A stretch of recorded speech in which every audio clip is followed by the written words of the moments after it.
balik lagi di Kavita Channel. Setelah beberapa tahun vakum, nggak tanggung-tanggung ya, hitungannya beberapa tahun gitu ya.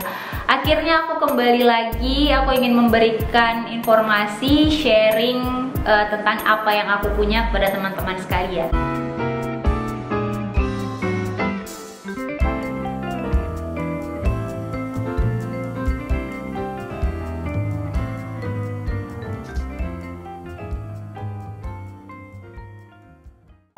Nggak bisa dipungkiri sih, ternyata aku cukup kangen buat ngonten ya.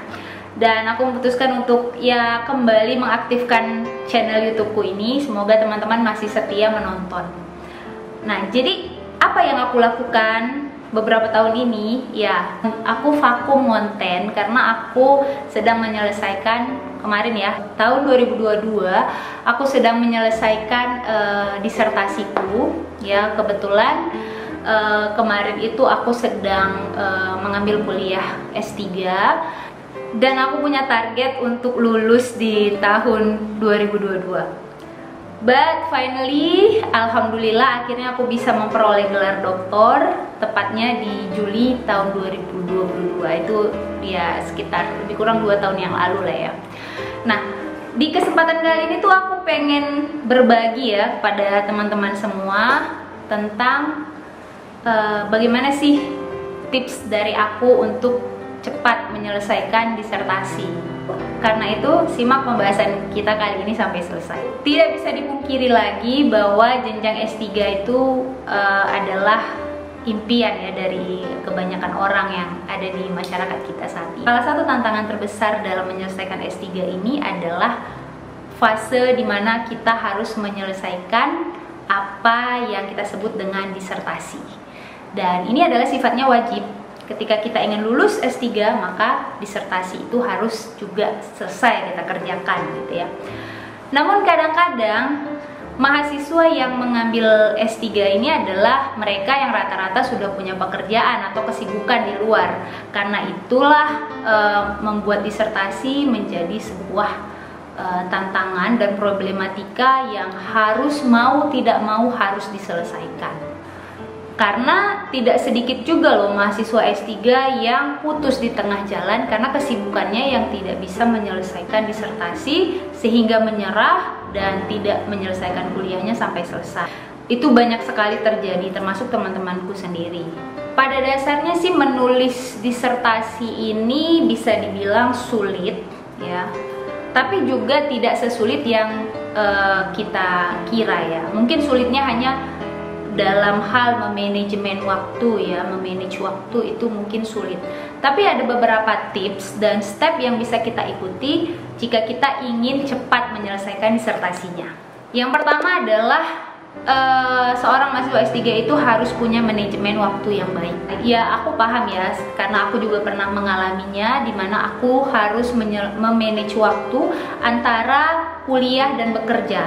Tetapi kalau dari aku sendiri, luangkanlah waktu sejam atau 2 jam per harinya untuk bisa fokus menulis. Ya minimal kita harus menyelesaikan 1 paragraf lah. Karena jika kita membiarkan atau menunda-nunda saat kita menulis, itu makin lama kita akan menjadi malas atau bahkan lupa dengan topik apa yang sebenarnya ingin kita tulis.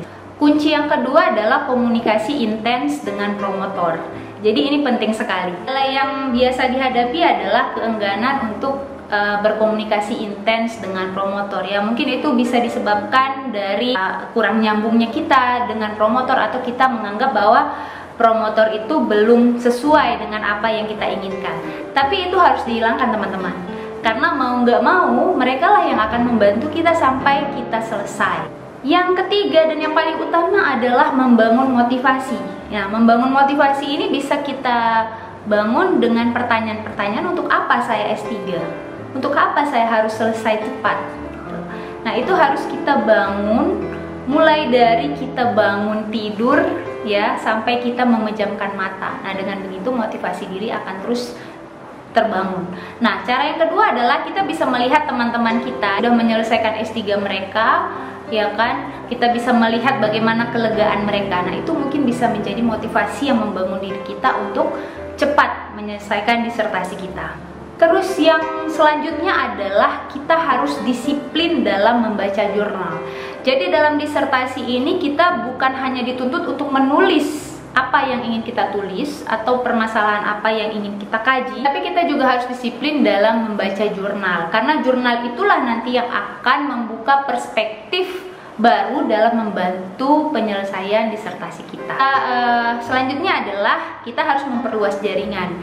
Jadi komunikasi intens itu tidak hanya kita bangun dengan promotor kita, melainkan kita juga harus punya jejaring yang punya ranah keilmuan yang dapat membantu kita nanti.